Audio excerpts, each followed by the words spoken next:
kwakira Yesu ni ukubaho. Haleluya. Umuntu ufite Yesu ariho. Haleluya. Kubaho ntabwo ari ukugira ibyo bya mirenge twavugaga. Kubaho ntabwo ari ukugira amafaranga menshi. Hari abayafite barara bavuza induru. Hari abayafite babuza amahoro. Hari abize amashuri menshi adasanzwe babuza amahoro. Simvuze ko ibyo kubigira ari ikibazo. Kubigira ni byiza cyane. Ariko Yesu aruta ibyo byose. Haleluya, haleluya. Yesu nashimwe cyane. Inshuti z'umusaraba wa Kristo, nongeye kubaha ikaze kuri RTR TV, abari mu mahanga atandukanye, abari mu gihugu cy'u Rwanda. Mbahaye ikaze kuri RTR TV. RTR TV ni umurongo w'iteka Imana yaciye kugira ngo tuganire imbaraga z'Imana, tuvuge gukomera kwayo. Niyo ntego ya RTR TV. Nawe niba wumva ushyigikiye uwo mugambi, wakora share, ugakora subscribe, ubwami bw'Imana bukagumya bukaguka mu gihe tukibashije guhumeka. Reka dusenge Uwiteka Imana. Mana ya Isiraheli, Imana igira neza, Imana ikiranuka, ndagushimiye kubw'uyu mwanya. Nyemerera rino jambo rigenda imbere wesha icyubahiro, ntaba ari njye ahubwo ubwiza bwawe bumbeho. Abaryumva ribakore imirimo n'ibitangaza mu izina ryiza rya Yesu Kristo. Amen. Haleluya. Yesu nashimwe cyane. Bazana ijambo rifite umutwe uvuga ngo kuko ndiho namwe muzabaho. Jambo mbazaniye riravuga ngo kuko ndiho namwe muzabaho. Aya magambo ni Yesu wayavuze. Reka tubanze dusome ijambo ry'Imana riri hano muri Yohana 14. Turasoma umurongo wa 5 tugeze uwa 9. Yohana 14 umurongo wa 5 kugeza uwa 9. Toma aramubwira ati, databuja, ntituzi aho ujya, inzira twayibwirwa n'iki? Yesu aramubwira ati, ni njye nzira n'ukuri n'ubugingo, ntawe ujya kwa data ntamujyanye. Iyaba mwaramenye, muba mwaramenye na data. Haleluya. Uhereye none muramuzi kandi mwaramurebye. Filipo aramubwira ati, databuja, twereke data wa twese, biraba bihagije. Yesu aramubaza ati, nabanye namwe iminsi ingana ityo, kandi ntiwari wamenya Filipo? Haleluya. Umbonye ababonye data. Ni iki gitumye uvuga uti twereke data wa twese? Haleluya. Reka nanone dusome Yohana 14. Turasoma umurongo wa 19 tugeze uwa 20. Hasigaye umwanya muto ab'isi ntibabe bakimbona, ariko mwebweho muzambona, kuko ndiho namwe muzabaho. Iri jambo nkuzaniye riravuga ngo kuko ndiho namwe muzabaho. Yesu Kristo aya magambo niwe wayavuze. Hano yaganiraga n'intumwa ze. Ijambo riratubwiye ngo Yesu niwe nzira ukuri n'ubugingo. Ngo ni ngenzi ukuri n'ubugingo, ntawe ujya kwa data ntamujyanye. Haleluya. Iyo ngeze rero ku kintu cyo kitwa kuvuga Yesu, numva ubushagarira buzengurutse mu mubiri wanjye wose. Haleluya. Uyu mugabo witwa Yesu niwe utumye mbashije kuba mbumbura no munwa nkamuvuga. Uyu mugabo witwa Yesu ni utumye ndi muri ibi bintu. Uyu mugabo witwa Yesu niwe wampaye aka gaciro mfite. Ndajya ngo utangarize yuko ubu ngubu Yesu ataraza mu isi hakoreshashwaga inuma z'intungura. Nta nubwo iyo numa y'intungura ndayibona. Yesu ataraza byari urugamba. Iyo wakoraga icyaha baguteraga amabuye. Haleluya. Ariko ndajya utangarize yuko Yesu ni ubuzima. Yesu ntago nshobora kumuvuga ngo mbone ukuntu namuvuga. Kumuvuga birancanga. Muvuga akantu ceka gasugu, akantu gato cyane ku bugari bwe. Haleluya. Aba bagabo nabo rero bari bataramenya Yesu neza nubwo babanaga nawe. Haleluya. Yesu hano mu murongo wa 6 w'iki gice cya 14, Yesu aramubwira ati, ni ngenzi kuri n'ubugingo.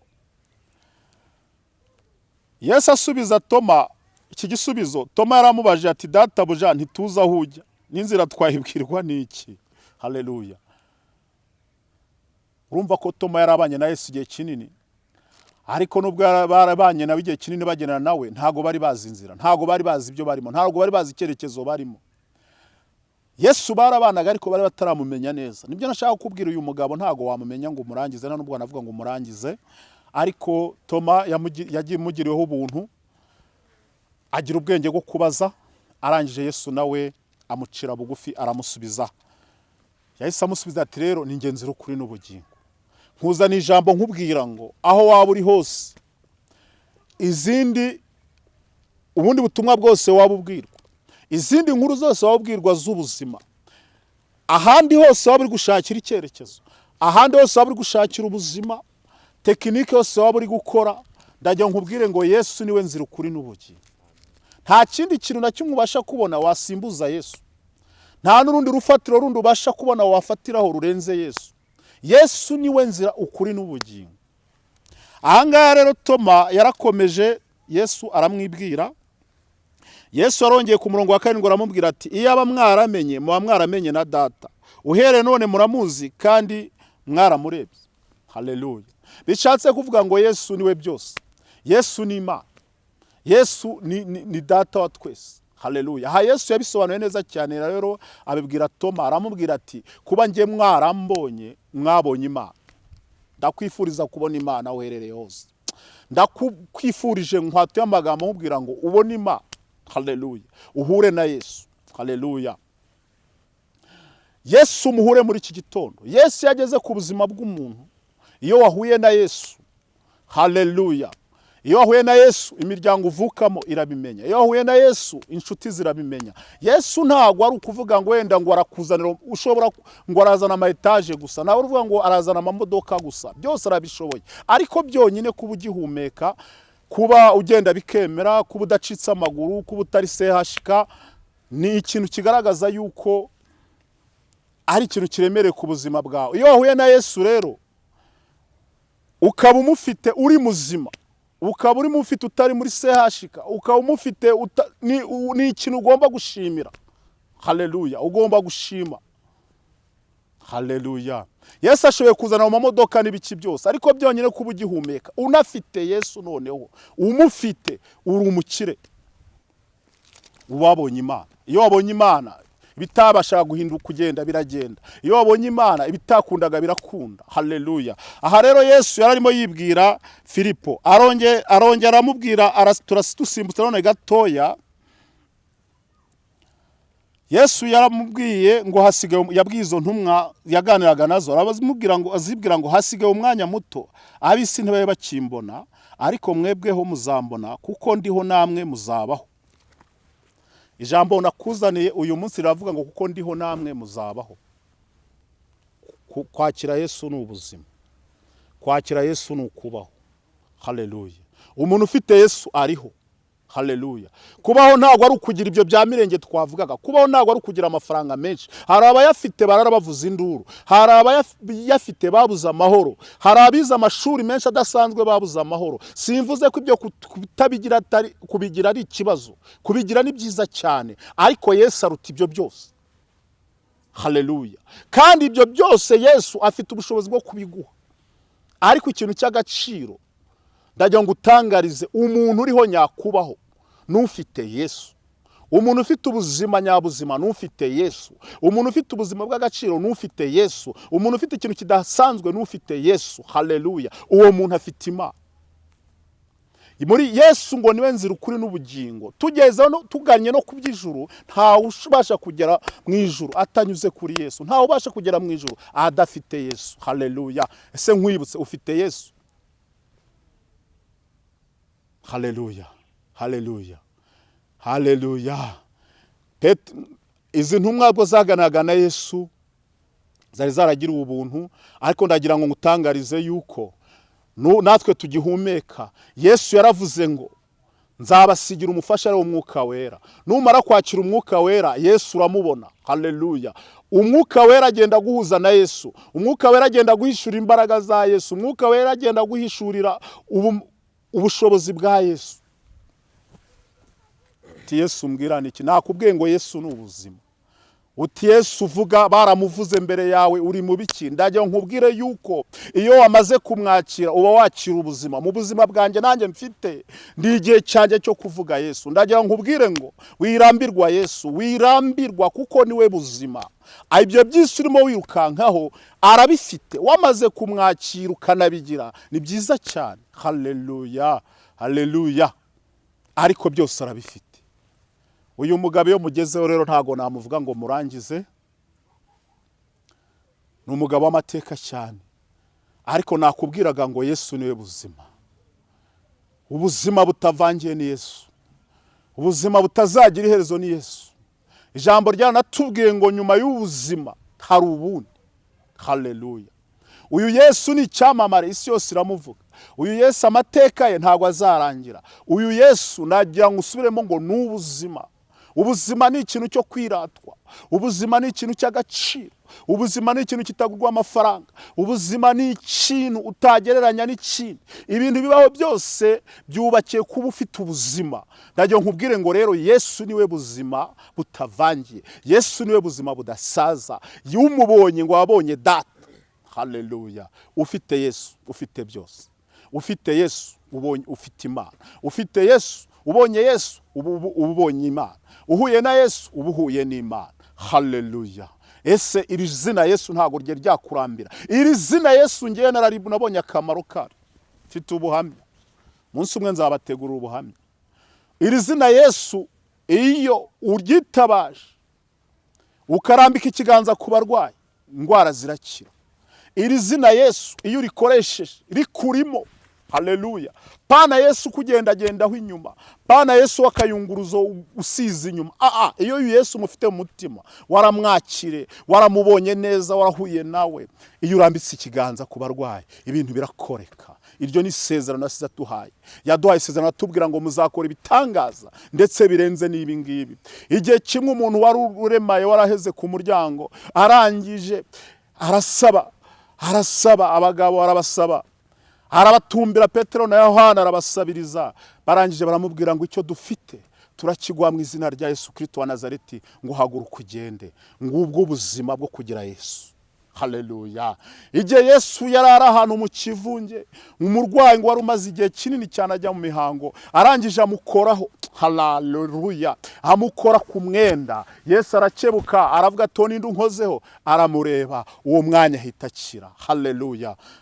Yesu ngubwo ubuzima. Nuwo Yesu nkubwira.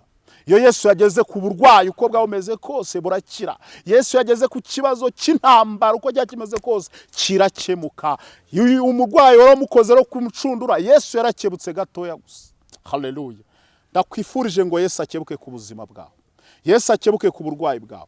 Yesu akebuke ku ntambara zawe. Yesu akebuke ku bikurwanyije bitarangira. Yesu akebuke ku bikubereye imisozi. Haleluya.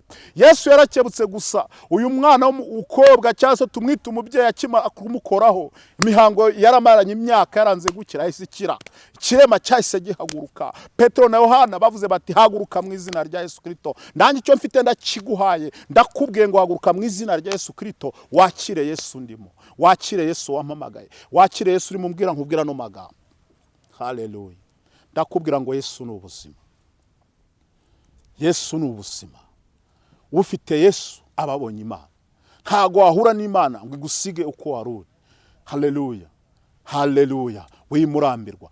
Ufite Yesu ntago abyihererana. Nanjye Yesu nkimara kumwakira kumwihererana byaranze. Niyo mpamvu mpagurutse muri iki gihe nkubwira ngo akira ubuzima. Akira ubuzima budasaza. Akira ubuzima butarangira. Akira ubuzima budahindagurika. Akira ubuzima butaneshwa n'amaganya. Akira ubuzima butaneshwa n'intambara uko zaba ziri kose. Ubuzima butazarangira. Muri iyi si turimo ntawo nguzarenga imyaka 100. Niko amateri masigari hanze aha ngaha. Ariko ufite Yesu azaba muri ubuzima kandi ngo nyuma y'ubuzima hari ubundi.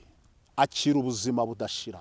akira ubuzima butarangira. Uwo ni Yesu umwana w'Imana. Haleluya. Ndakubwiye ngo akira ubuzima. Uyu mugabo ntumushyire hasi, uyu mugabo ntumurambirwe, uyu mugabo ntumudohokeho, uyu mugabo ntumutere umugongo, kuko niwe buzima, niwe buzima. Umufite afite byose. Ayo ma etaje aguhibikanya uyashaka, izo modoka nziza ziguhibikanya ushaka, ibyo byose uri kurwanira muri iyi si arabifite. Haleluya. Ni byiza, ariko iyo umufite ukanabigira nakarusho.